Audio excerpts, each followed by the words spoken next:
Olá! Mais uma semana se passou, nós estamos de volta com o nosso Sindicefaz Revista. Esperamos que tenha sido para você uma boa semana, você que nos homenageia com a sua audiência. O nosso programa semanal de entrevistas, notícias, variedades, tudo que diz respeito aos trabalhadores em geral e aos fazendários em particular. Nós estamos começando o Sindicefaz Revista dessa semana. Queremos contar sempre com a sua audiência e com as suas sugestões, através do telefone 71996172146 ou através do nosso e-mail imprensa@sindicefaz.org.br. Você vai ver no nosso programa de hoje. O Departamento Jurídico do Sindicefaz dá entrada na execução da ação do 1/20avos. Ministro Augusto César Leite de Carvalho, do Tribunal Superior do Trabalho, comenta as mudanças na legislação trabalhista.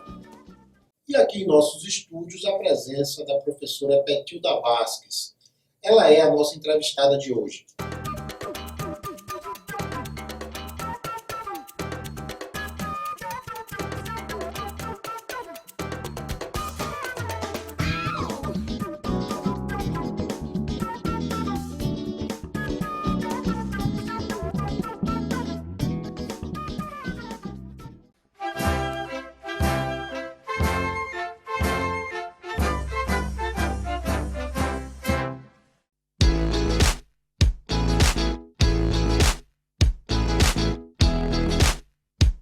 Estamos de volta. Nós temos o prazer de receber hoje em nossos estúdios a professora Petilda Vasques. Olá, professora. Olá, Moacir. É uma alegria estar aqui nesse programa, conversando com você sobre um trabalho que tem apaixonado, eu acho que não só a mim, mas a todos nós no Sindicefaz. Muito bem. A professora Petilda é socióloga, historiadora, doutora em ciências sociais, professora de direito. Ela está desenvolvendo um trabalho com o Sindicefaz na área de memória e história. A gente vai detalhar isso agora nessa conversa. Professora, a senhora tem uma tradição no trabalho com as entidades sindicais, já trabalhou com diversas categorias, né? Isso. Metalúrgicos, bancários, telefônicos, portuários. Como é que a senhora chega ao Sindicefaz? Como é que a senhora chega para trabalhar com os fazendários? Pois é, essa história já tem mais de 30 anos, né? Eu, como trabalhadora, professora, me envolvi com as lutas sindicais, isso no final dos anos 70, início dos anos 80, e a partir daí a minha trajetória, não só como professora, como trabalhadora, mas também como pesquisadora estudiosa e motivada pela história do movimento de trabalhadores e movimento sindical no Brasil. Eu comecei com a história do movimento sindical na Bahia num período muito semelhante ao que nós vivíamos nos anos 80, né? Então eu fui estudar, pesquisar um contexto histórico muito parecido, as lutas pela redemocratização, fim de um governo ditatorial, anistia, democracia. Eu fiz uma pesquisa que resultou na minha tese de mestrado do período de 1942, o Estado Novo, a 1947, quando se implementou em 43, 44 a consolidação da legislação trabalhista, a CLT, todo o esforço de guerra e as lutas de trabalhadores naquele contexto pela redemocratização, em um período de uma nova Constituição. Então, nos anos 80, eu tive esta motivação como historiadora, já que a minha graduação, minha formação básica é de historiadora. Isso resultou num trabalho que publicado com o título de Momento, Intervalo Democrático e Sindicalismo. De lá para cá tem sido essa perspectiva profissional e acadêmica, né, de trabalhar como assessora sindical, metalúrgicos, como você lembrou bem, eu citou petroquímico aqui na Bahia. Isso resultou a minha ida para São Paulo para fazer um doutorado e lá eu comecei a trabalhar também como assessora da CUT Nacional. Na década de 90, toda uma experiência de pensar políticas de formação sindical, formação política e de organização local de trabalho. Então, vivi toda a agenda, vamos dizer assim, das lutas sindicais, da central sindical, a partir de São Paulo, mas também vindo à Bahia a convite do Sindicato dos Bancários para fazer um trabalho de memória dos 60 anos dos sindicatos bancários. Eu vou perguntar à senhora sobre isso mais à frente. Agora, qual é o objetivo desse trabalho aqui com os fazendários, né, com os Sindicefaz? O que a senhora está pretendendo? Olha, o convite, né, para fazer a memória do sindicato, dos 23 anos de sindicato, primeiro me alegra muito, porque, como historiador e sociólogo, é um diálogo interessante que enriquece, vamos dizer, a minha percepção, a minha análise, a minha compreensão, não só como pessoa, como cidadã, como profissional, mas como devolver isso a trabalhadores num país cuja estratégia das elites é acabar com a memória das nossas lutas. A gente desconhece as nossas histórias. Então, essa é uma oportunidade que integra, eu acho que uma cultura sindical no momento neoliberal, de vivência de conjunturas, de circunstâncias, né? Que a gente perdeu, não tem, e nos perdemos numa visão de história das nossas lutas. Então, o convite do Sindicefaz, do ponto de vista político, é uma demanda social, né? A demanda do sindicato, mais do que comemorativa, é uma demanda de pensar e repensar, retomar, né, socializar experiências passadas, de modo a que a gente possa, inclusive, ter uma responsabilidade maior sobre o que é que nós queremos levar para o nosso futuro. Então, o sindicato faz essa demanda com essa perspectiva e isso facilita muito a construção de um projeto coletivo, de ação coletiva, de fazendários e fazendárias. Agora, uma curiosidade, professora. Qual é a diferença entre memória e história? Olha, isso é ótimo. Essa pergunta é muito boa, porque a gente aprende na história, eu tenho uma tradição de história factual, com datas precisas, com fatos precisos. E o que a gente vive hoje nesse diálogo entre história e memória, a necessidade de que os sujeitos que poderiam ser assujeitados a um processo histórico, eles são atores, sujeitos privilegiados, né? Então, eles e elas, trabalhadores e trabalhadoras, e no caso da fazenda, são homens e mulheres que vivem a sua singularidade. Então, a memória dá voz a esse sujeito, né? Então, não é a busca de uma verdade, de uma experiência única, mas como é que nós podemos contemplar o sujeito individual nesse processo histórico, de modo a se tecer uma memória coletiva, né? Uma história que é coletiva, uma história que não é só institucional, não é só a história de um sindicato, mas é a história do sindicato tecida na memória daqueles que fizeram e que fazem essa história. Como é que está sendo a dinâmica desse trabalho com o sindicato? Como é que a senhora tem desenvolvido isso? Olha, quando se chega e vai, precisa conhecer a documentação, né? Então, história é tempo, é lugar, são fontes. E, enquanto memória, tem fontes, é uma história recente, do ponto de vista do tempo histórico, né? É uma história recente, 23 anos, exato. Então, os sujeitos estão aí, vivendo, atuando, fazendo, tecendo essa história ainda, né? Que é diferente do que a senhora viu, por exemplo, no trabalho feito com os sindicatos bancários, que já foi um tempo bem maior. Era um tempo maior, mas mesmo assim nós tivemos a oportunidade, eu acho que os sindicatos bancários naquele momento percebeu a importância de ainda buscar o depoimento e testemunho de dirigentes que construíram o sindicato, que criaram o sindicato em 1933. Então eu tive a oportunidade de entrevistar fundadores do sindicato, 2 ou 3 ainda estavam vivos, com seus 90 anos, e é uma experiência extraordinária, né? É formidável a gente ter a oportunidade. Entrevistar a constituinte de 1946, um portuário que foi suplente de Marighella, de Carlos Marighella, na Constituição de 47, então ainda vivo, dando o seu depoimento, o seu testemunho de um tempo.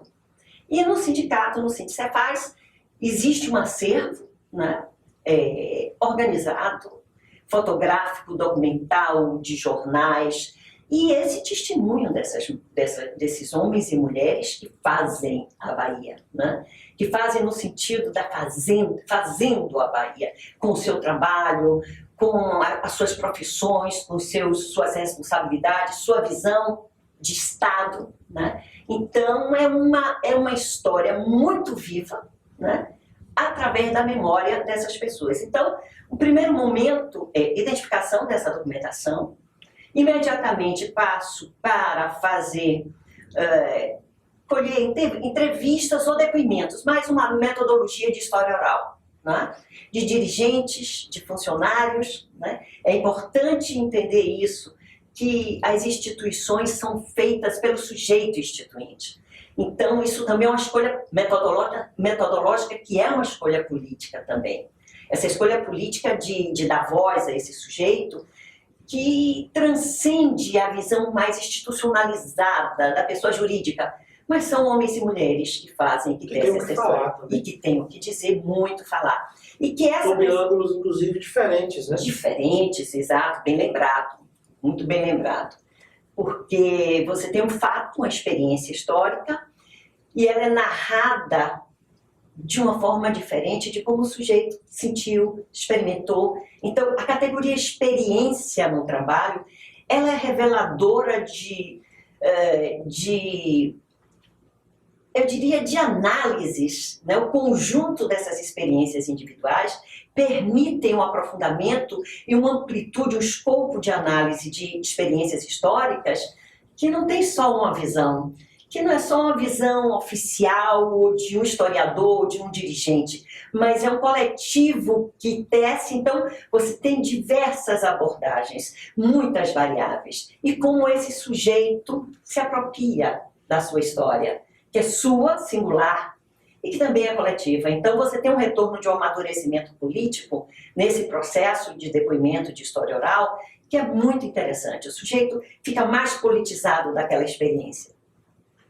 Muito bem. Por falar em história, nós conseguimos fazer história semana passada, quando o Sindicefaz ingressou com as ações de execução do 1/20. Trata-se de um direito dos técnicos administrativos que foi sonegado há décadas atrás e que agora o sindicato está tentando buscar na justiça. Nós vamos mostrar uma matéria agora contando um pouco a história desse processo do 1/20 com os nossos colegas Davi e Ana Mesquita, diretores do sindicato e que são técnicos administrativos da Secretaria da Fazenda. Vamos ver. O Sindicefaz finalizou no dia 19 de junho a recepção de documentos para a execução do retroativo do 1/20 do Grupo Técnico Administrativo, daqueles colegas que são filiados à entidade. O colega Davi Marcos, diretor do sindicato, explica do que se trata esta ação. A Lei 5.550, de 1989, de dezembro de 89, ela estabelece que nenhum servidor público, tanto civil quanto militar, não pode receber abaixo de 1/20 do maior vencimento no âmbito de cada poder, né? Sendo assim, nós técnicos administrativos, né, não poderíamos ganhar abaixo do valor que na época era o valor do secretário, né? O vencimento, o maior valor considerado era o vencimento do secretário. E naquela época, em janeiro de 1990, até quando a lei foi revogada, que foi julho de 91, nós ficamos recebendo abaixo desse 1/20. Com base nisso, na época o Sindicefaz entrou com mandato de segurança para garantir que nenhum servidor da Secretaria da Fazenda ficasse com seu vencimento abaixo de 1/20 do maior vencimento que era naquela época do secretário. No mesmo dia 19 de junho, a entidade entrou com as últimas ações na Justiça. No total, 567 colegas tiveram documentos entregues e farão jus à percepção dos valores retroativos do 1/20. Davi também comentou como o trabalho de execução foi desenvolvido. Após quase 30 anos, esse processo transitou em julgado, onde o Tribunal de Justiça nos concedeu o mérito, né, dessa ação. E aí veio o segundo passo, né, que é verificar quem são as pessoas, o alcance desse processo, a quem se destina esse processo, né, e aí fazer solicitar do pessoal a documentação necessária para que pudéssemos individualizar né, essa execução. Essa execução ela teve 2 passos, né? O primeiro passo foi a execução da obrigação de fazer, né, que é a obrigação de fazer para que o Estado corrija esses valores dentro do nosso contra-cheque, né, atualize os nossos contra-cheques de acordo com o que foi nos dado em relação ao mérito, né, do processo. E o segundo passo, nós terminamos agora, a semana passada, né, o qual nos exigiu muito trabalho, né? Nós tivemos que resgatar informações de leis, decretos, né, onde especificava os vencimentos, reajuste, tanto dos secretários quanto do servidor público em geral. Essa parte da execução desses processos nós finalizamos a semana passada. Estamos aguardando agora o retorno do processo da obrigação de fazer do Ministério Público para o Tribunal de Justiça. Esse processo do 120avos é mais uma iniciativa vitoriosa do Departamento Jurídico do Sindicefaz. Na semana que passou, a gente teve aqui a presença de Joaquim Amaral, o diretor do sindicato. Ele, inclusive, deu uma pincelada em relação a esse processo e foi também fruto do esforço dos demais servidores do sindicato que trabalham no jurídico e, em especial, dos diretores do sindicato, Davi e Ana Mesquita, que são técnicos administrativos. Esperamos que esse processo seja rapidamente finalizado e nossos técnicos administrativos tenham acesso ao seu benefício sonegado pelo governo. Estamos aqui de volta com a professora Cletilda, continuando a nossa entrevista dessa semana, falando sobre esse trabalho de história e memória com os fazendários. Professora, a senhora tem feito pesquisa no material bibliográfico do sindicato, nas suas fotografias, seus documentos, seus boletins. De acordo com as suas observações iniciais, o que é que a gente pode tirar de acúmulo desses 23 anos de história do sindicato? Olha, tem 2 coisas que chamam muito a atenção, né? Esse período onde as lutas sindicais são muito marcadas pelo privilégio que se dá às questões, vamos dizer assim, corporativas ou neocorporativas. O que é que eu encontro na luta desse sindicato? Um movimento de solidariedade, primeiro, entre segmentos que poderiam demarcar uma divergência, né? Então, os setores da fazenda, atrelados também a uma visão de Estado, de bem público. Então, a luta de fazendários, ela surpreende, me deu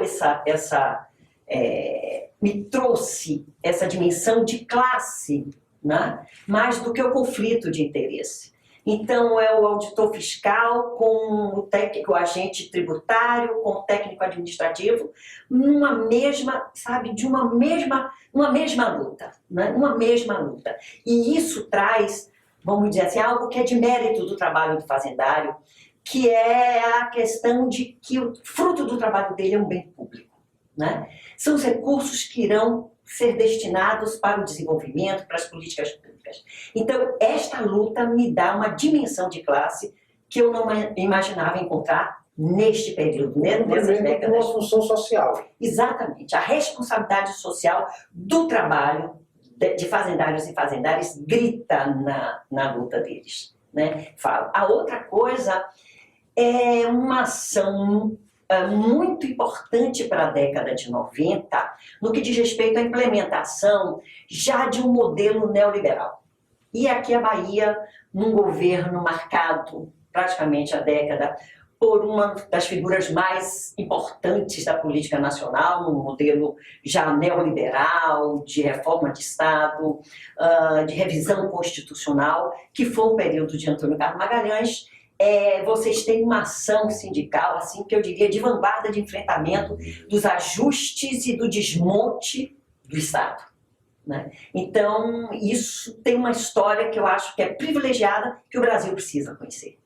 É como se a Bahia fosse um laboratório primeiro dos ajustes neoliberais que foram feitos por aqui, por vamos dizer assim, um gênio político do mundo do privado.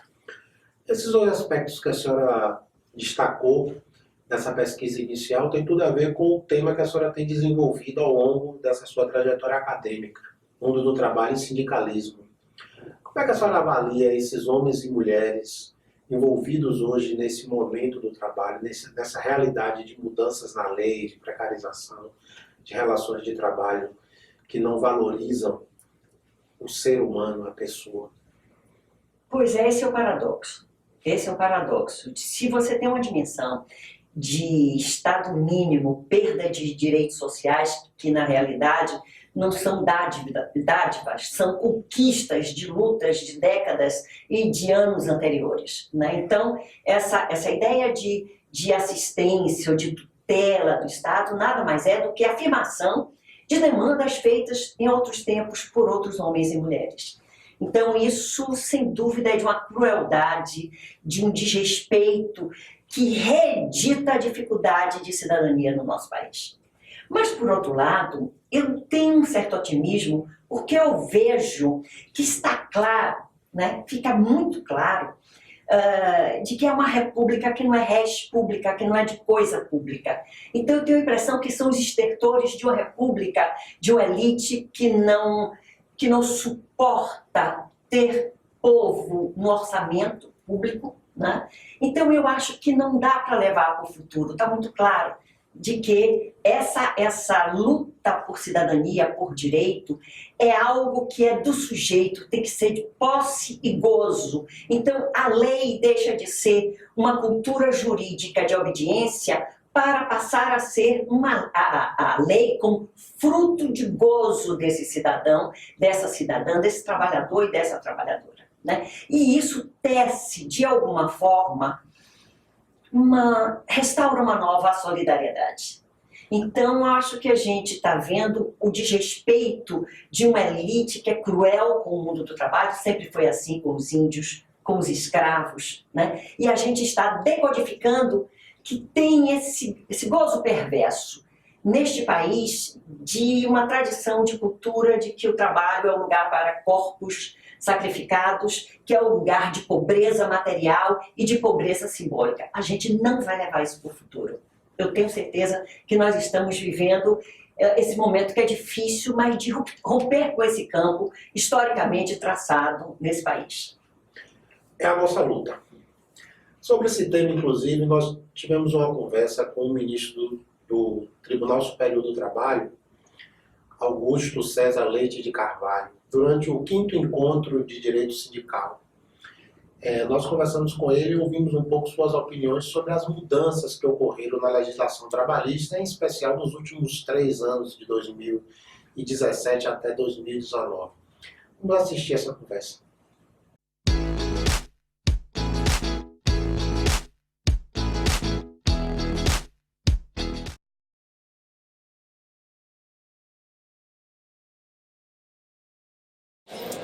Na verdade, o direito de trabalho ele precisa estar sempre sendo atualizado mesmo, porque existem novas formas de organização do trabalho, de realização do trabalho, são novos modos de trabalho que são, em princípio, imprevisíveis, e isso exige, sim, uma intervenção sempre proveitosa do legislador. O problema é que a reforma no tocante ao direito individual de trabalho, contrato de trabalho, ela se modificou muito no sentido de se retirar a proteção legal, daquilo que seria a proteção mínima assegurada ao trabalhador, e transferir essa regulação para o contrato individual.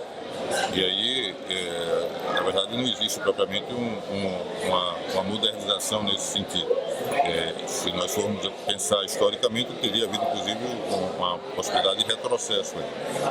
E naquilo que era absolutamente fundamental modificar, que era repensar a estrutura sindical para que nós pudéssemos fortalecer a relação entre sindicatos, trabalhadores e empresas, e com isso pacificarmos uma extensão maior dos conflitos trabalhistas. Isso não se alterou sob o ponto de vista da organização sindical e se esvaziaram as funções do sindicato. Então nós estamos vivendo um momento tenso, né, na medida em que se tenta reduzir a força de barganha, de negociação do sindicato, transfere para esse sindicato combalido a atribuição de negociar condições de trabalho, estabelecer novas condições de trabalho e se transfere para o contrato individual cláusulas que estavam reservadas ou à negociação coletiva ou à lei.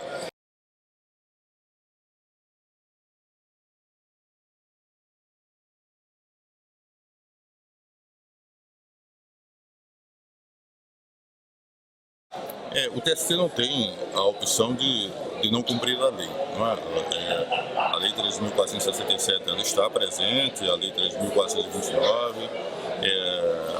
A alternativa que cabe ao Tribunal Superior do Trabalho e à Justiça do Trabalho como um todo é de interpretar essa lei. E aí já não é mais função do legislador.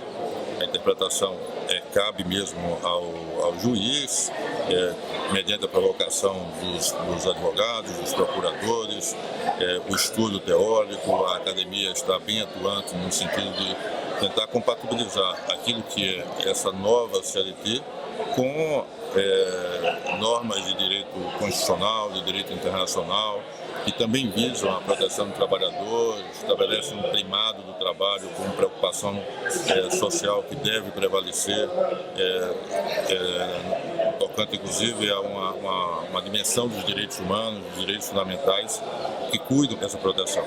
Então, esse esforço de interpretar a lei passou a ser muito mais difícil, né, intelectualmente mais exigente do que era antigamente. E nós estamos começando esse processo de interpretação. Nós não podemos ter a pressa, o assodamento que muitas vezes se atribui ao legislador em 2017. Nós precisamos ter calma, ter tranquilidade, porque a nós, né, magistrados do trabalho, vai caber essa incumbência de dizer em que extensão e qual o sentido em que a lei nova vai ser aplicada.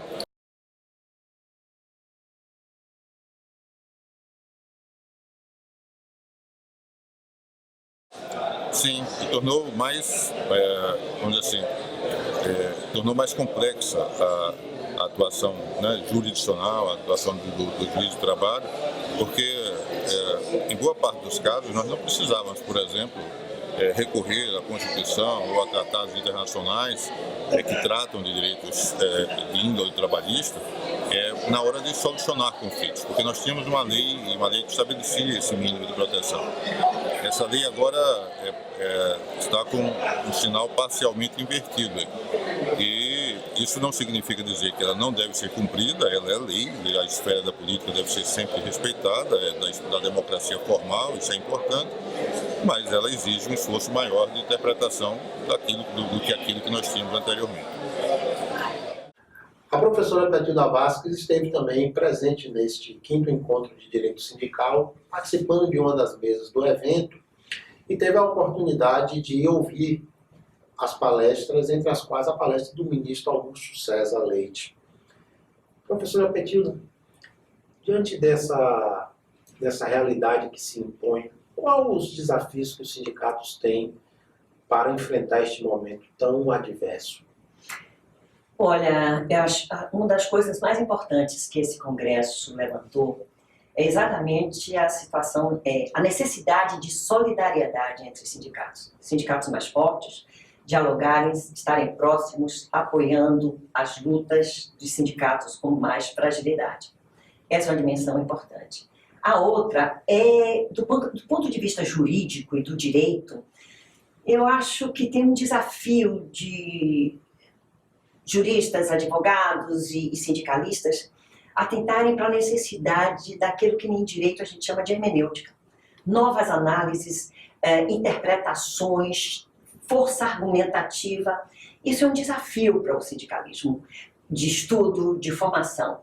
Tanto que esse projeto ele tem essa dimensão. É um projeto de memória e formação política. Então, é importante você recuperar essas lutas e essas memórias para que, no presente, né, as repetições, as soluções encontradas no passado ou os erros que nós podemos avaliar a posteriori não se repitam no presente, né? Então, o desafio de formação, diálogo, solidariedade, né, entre sindicatos e uma responsabilidade ou um desafio também para os advogados sindicais enfrentarem essas novas teorias e trazer especialmente os direitos fundamentais e os direitos humanos com direitos do trabalho. São base, é lastro, é um direito humano o sujeito trabalhar, garantir a sua sobrevivência e da sua família com o trabalho. Os direitos fundamentais, a liberdade, a segurança, a dignidade humana. Não tem dignidade humana sem trabalho. Então, são desafios jurídicos que se discute no meio sindical, que se discute no ambiente de escritórios, grandes escritórios no Brasil, inclusive entre regiões, de ações conjuntas, sempre atreladas a essas análises, a essa hermenêutica jurídica necessária, a tradução e argumentação do direito à vida, do direito ao trabalho, à solidariedade, à saúde no trabalho, à integridade do sujeito e às suas condições materiais de vida. Muito bem. Eu ia fazer uma pergunta sobre a questão dessa regulamentação do trabalho, mas a senhora já entrou no tema. Então eu vou fazer uma outra. Essa questão da solidariedade. Nós acabamos de sair de uma greve geral, em que nós mobilizamos em torno de 45 milhões de trabalhadores, de forma indireta ou indireta, mas existem 30 milhões, né, praticamente 30 milhões, acho que 29 milhões, que estão fora do mercado de trabalho, seja porque está desempregado, seja porque está no mercado informal. A questão da solidariedade passa por incluir também essas pessoas. Não? Esse é um desafio extraordinário, porque ele tem aspectos diferentes. Você tem uma cultura e uma ideologia, e aqui no Brasil, ainda, talvez, a grande novidade, imaginar de que você é empreendedor e você é patrão de si mesmo em muitas das atividades. Você tem uma mídia que discute que a moça que faz a quentinha, ou que vende o picolé nas portas, ou que se vira, é empreendedora, é uma guerreira, é uma heroína. Não, ela está tentando sobreviver, ela está tentando não morrer de fome, ela está tentando levar comida para casa. Então, você tem uma diversidade de situação grande. A importância, por exemplo, dos sindicalistas de criar, e aqui no Sindicefaz isso tem uma força extraordinária, que é o diálogo e a força política de aposentados e pensionistas. Então você cria uma cultura de família de trabalhadores, né, que transcende a esse recorte corporativo de estar na ativa ou de que não. Você muda de que já estou aposentado, não serve mais para nada, é sentar e esperar a morte morrer. Não, a morte chegar. Pelo contrário, o que a gente está vendo aqui, o fortalecimento, a solidariedade você tem com seu colega que aposentou, a esposa do seu colega que é falecido, que você tem um sentido e um sentimento, uma racionalidade de direito, e isso é cidadania, né? É reconhecimento, é alimentar, é se responsabilizar, né, no mundo do trabalho, pelo mundo do trabalho, por aqueles e aquelas que habitam o mundo do trabalho,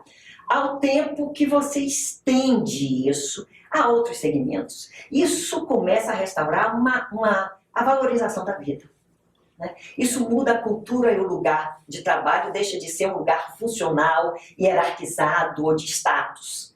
Eu sou isso, eu sou aquilo, mas não se diz eu sou trabalhador, eu sou trabalhadora. Isso a gente está vendo que esse é o paradoxo, essa é a dialética necessária ao estabelecimento desse sentido e sentimento de classe, dessa solidariedade comunitária que tanto desagrada a um ideário neoliberal do me, myself and I, do você, SA, né? Você tem esta briga entre restauração, um regime neoliberal que é do declínio do homem público, e você tem nessas greves e nessas ações a restauração dessa dimensão pública, comunitária, solidária. Não vamos mais falar para nós mesmos, precisamos falar para mais pessoas. Essa foi uma conversa aqui animada com a professora Petilda, muita informação, muitas novidades que ela vai trazer para a gente durante esse período em que estará conosco, realizando esse trabalho com o Cefaz, História e Memória, que ela bem discorreu aqui. E com a sua última resposta, a gente vai ficando por aqui com o nosso Cefaz Revista dessa semana. Mais uma vez eu quero lhe agradecer por estar conosco, assistindo, divulgando o nosso programa. Queremos contar com a sua ajuda, com a sua contribuição. Vou repetir mais uma vez, através do telefone 71996172146 ou através do nosso e-mail imprensa@cindcefaz.org.br. Mais uma vez, muito obrigado, professora Petilda. Muito obrigado pela sua presença. Agradeço a você, o trabalho de comunicação tão importante, necessário com a categoria. E até a semana que vem. Grande abraço.